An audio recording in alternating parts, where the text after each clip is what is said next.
चरम गरिबी, चरम बेरोजगारी, अपराधहरूको श्रृङ्खला, भूगोलका हिसाबले अत्याधिक जनसङ्ख्या अनि अशिक्षा ठ्याक्कै नेपालसँग मेल खाने अवस्था थियो सिङ्गापुरमा सन् 1960 को दशकमा।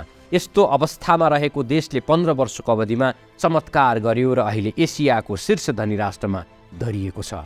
कसरी बन्यो होला सिङ्गापुर? सिङ्गापुरबाट नेपालले के सिक्न सक्छ? आजको साझा कथा ब्रिफिङमा हामी सिङ्गापुर बन्नुको कारण र नेपालले सिक्नुपर्ने पाठका विषयमा विमर्श गर्दैछौँ।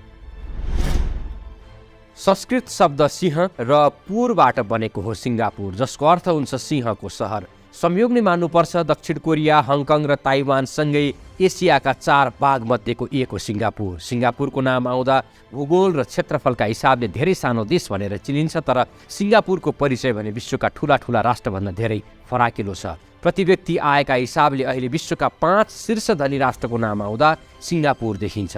विकासका हिसाबले चमत्कार, न त्यहाँ भ्रष्टाचार छ, न त गरिबी, साक्षरता झन्डै 98%, न कुनै अपराधका घटना, न त कुनै फोहोर मैला। सबै हिसाबले विश्वकै शीर्ष सफा देश बनेको छ सिङ्गापुर। यो अवस्था यत्तिकै बनेको भने होइन।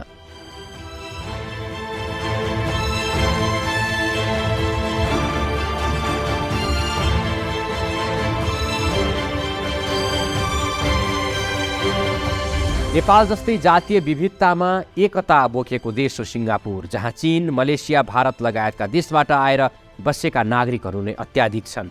यो सानो राष्ट्रको इतिहासमा इन्डोनेसिया, पोर्चुगल, हल्यान्ड, मलेसिया, बेलायत लगायतका देशले पालैपालो कब्जा जमाए। सन् 1819मा मलेसियन राज्य जोहरका शासक सुल्तानले ब्रिटिस इस्ट इन्डिया कम्पनीलाई सिङ्गापुरको भूभाग बेचेपछि सिङ्गापुरलाई निशुल्क बन्दरगाहको रूपमा प्रयोग गर्न थालिएको थियो।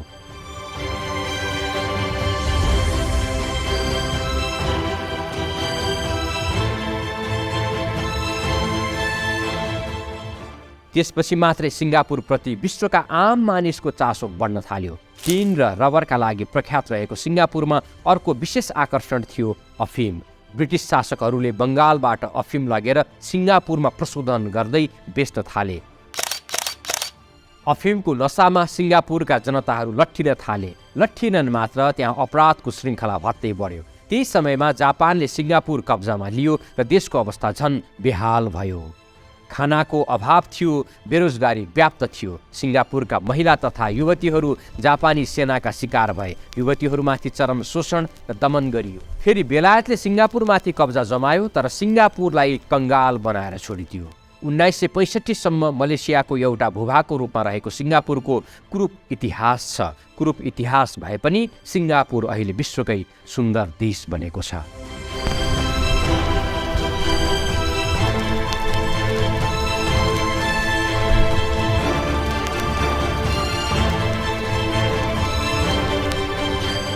चरम व्यथिति, चरम गरिबी, बेरोजगारी, हिंसा, अशिक्षा र लागू औषध दुर्व्यसनी भोगिरहेको सिङ्गापुरको प्रधानमन्त्रीको रूपमा सन् 1959मा पिपुल्स एक्सन पार्टीका महासचिव ली क्वान यू आए। धेरैलाई थाहा छ ली क्वान यूले सिङ्गापुर बनाए, तर कसरी? सन् 1923मा सिङ्गापुरमै जन्मिएका ली क्वान यूका पिता व्यापारी थिए, आमा शिक्षक थिइन्। युवावस्थामा सिङ्गापुरको गरिबी, भोकमरी, असमानता, बाहिरी देशको आक्रमण र चरम विभेद देखेका उनलाई देश बदल्ने इच्छा शक्ति पलाएको थियो। युवावस्थामै राजनीतिप्रति आकर्षित भएका उनी पढ्न क्याम्ब्रिज विश्वविद्यालय गए, जहाँ उनी विद्यार्थी राजनीति र सामाजिक सुधारका आन्दोलनमा सहभागी हुन थाले। बेलायतको अनुभव र विकास देखेर फर्कने बित्तिकै उनी ब्रिटिस साम्राज्यलाई लखेट्नुपर्छ भन्ने मान्यताका साथ अघि बढे र बिस्तारै राजनैतिक पद हासिल गर्दै गए। 1959मा प्रधानमन्त्री भएपछि उनले सामान्य सुधार होइन गुणात्मक सुधार गर्नुपर्छ भन्दै शासन सुरु गरेका थिए। उनकै नेतृत्वमा 1965मा मलेसियाबाट सिङ्गापुरलाई स्वतन्त्र बनाइयो। यसको लागि ली क्वान यूले निकै महत्त्वपूर्ण कूटनैतिक चलाकी देखाएका थिए। सिङ्गापुर स्वतन्त्र भएपछि उनी 1990सम्म प्रधानमन्त्री भए। नेपालको जस्तो प्राकृतिक स्रोत तथा साधनहरू नभएको देश समेत यति धनी र सफल हुन सक्दो रहेछ, ली क्वान यूले त्यो पुष्टि गरिदिए। नेपालको जस्तै भूराजनीतिक अवस्था बेहोरिरहेको देशमा छिमेकी र शक्ति राष्ट्रहरूलाई सन्तुलनमा राख्न ली क्वान यूले सुरुमा सम्बन्ध सुधार गरे। विस्तार र आपसी हितबारे छलफल गर्ने नेटवर्क बनाउने रणनीति ल्याए। आसियान भन्ने संस्था उनकै नेतृत्वमा स्थापना भएको हो। यो काम गरेपछि उनले देशको आन्तरिक सुरक्षा मजबुत बनाउन 16 वर्ष पुगेका हरेक नागरिकलाई सैन्य तालिम दिने र 18 वर्ष पुगेपछि सैनिक सेवामा प्रवेश गर्ने व्यवस्था अनिवार्य गराए। शिक्षामा सुधार नगरिकन नागरिकहरू सचेत र जिम्मेवार हुँदैनन् र विकासको पहिलो आधार शिक्षा नै हो भन्ने बुझेका उनले प्राथमिक शिक्षा निःशुल्क गराए।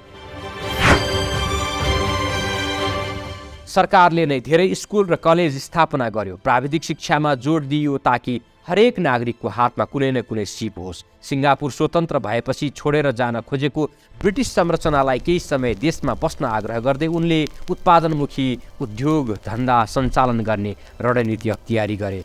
उनको आग्रह ब्रिटिस सरकारले मान्यो पनि। उनीहरूकै सहयोगमा उनले देशभित्र थुप्रै उत्पादनमुखी घरेलु उद्योगहरू स्थापना गरे, जसले हजारौँ बेरोजगार युवाहरूलाई रोजगारी प्रदान गर्यो। सरकारले नै ठुला ठुला अपार्टमेन्ट बनायो र घरबार विहीन तथा भाडामा बस्न चाहनेहरूलाई कोठा दियो।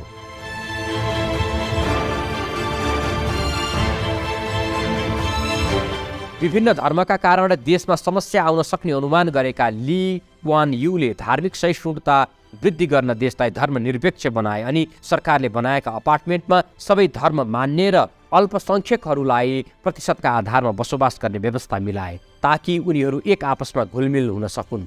यति मात्र होइन, जुलाई 21लाई धार्मिक सद्भावको दिन घोषणा गर्दै विद्यालय जाने बालबालिकालाई सो दिन अर्को धर्मको लुगा लगाउन भनियो, जसले चमत्कार नै गर्यो। एक अर्को धर्मप्रति मानिसहरूको सम्मान जाग्यो र आपसी सद्भाव बढ्दै गयो। यति गरिसकेपछि ली क्वान यूले देशलाई सफा बनाउनतिर लागे। उनी सफा सिङ्गापुर अभियान नै चलाए। झारा टार्ने र देखावटी सफा होइन, साँच्चीकै सफा अभियान। घर घरमा डस्टबिन बाँड्नेदेखि सार्वजनिक शौचालय निर्माण र चुइगम निषेधसम्मका काम गरे। तपाईँलाई थाहा नै छ, अहिले सिङ्गापुरले विश्वको सबैभन्दा सफा देशको उपमा पाएको छ।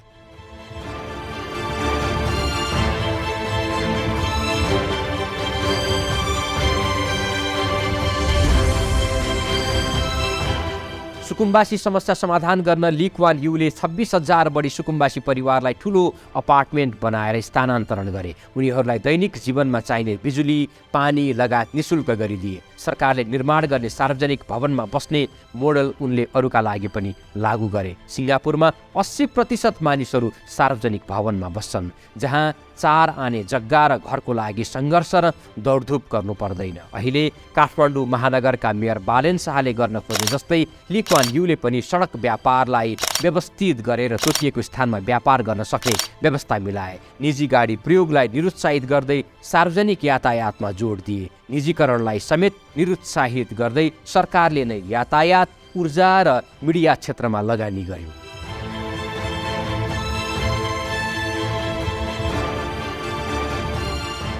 साना साना काम गरेर देशवासीको मन जित्दै अघि बढेका ली क्वान यूले भ्रष्टाचार नियन्त्रण गर्न अधिकार सम्पन्न आयोग बनाए, जुन कुनै खाले प्रभाव र दबावबाट टाढा रह्यो। भ्रष्टाचार नगरून् भनेर कर्मचारी, न्यायाधीश तथा मन्त्रीहरूको तलब वृद्धि गरे। यतिसम्म भयो कि ली क्वान यूकै सरकारका एकजना राष्ट्रिय विकास मन्त्री ती छेङ वानले भ्रष्टाचार गरेको आरोप लाग्यो। आयोगले छानबिन सुरु गरेपछि वानले आत्महत्या नै गरे। जनतालाई आर्थिक अनुशासनभित्र राख्न सञ्चय कोष स्थापनादेखि करको दायरामा ल्याउने र राजस्व सङ्कलनमा कडाई गर्ने नीति अख्तियारी गरेर ली क्वान यूले संविधानमै आर्थिक नीतिबारे उल्लेख गरे। कुनै पनि देशको विकास गर्न दुईवटा काम गर्नुपर्ने हुन्छ। एउटा, सरकारले विभिन्न परियोजनाहरूमा लगानी गर्ने, भौतिक पूर्वाधार बनाउने, उद्योग धन्दा खोल्ने र व्यापक रोजगारी सिर्जना गर्ने, जसले देशको अर्थतन्त्रमा मेरुदण्डको काम गरोस्। अर्को, बाह्य लगानी आह्वान गर्ने, उनीहरूको लागि अनुकूल वातावरण बनाइदिने। ली क्वान यूले यो दुवै काम गरे। यहीँनिर समुद्र हुनुको भरपूर फाइदा उठाउने नीति उनले अख्तियारी गरे। बन्दरगाहको कर कम गरे र अन्तर्राष्ट्रिय व्यापारका लागि अपनाउनु पर्ने लचकता अपनाए। त्यसले विश्वभरका राष्ट्रले आफ्ना पानी जहाजहरूलाई सिङ्गापुरको बन्दरगाह प्रयोग गर्न प्रोत्साहन गर्यो। फलस्वरूप सिङ्गापुर अन्तर्राष्ट्रिय व्यापारको केन्द्र नै बन्यो।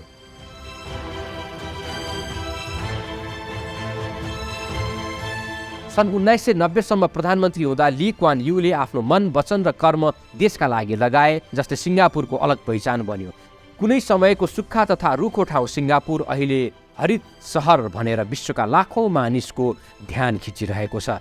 एकजना व्यक्तिले चाहँदा र गर्दा पनि कति फरक पर्दो रहेछ।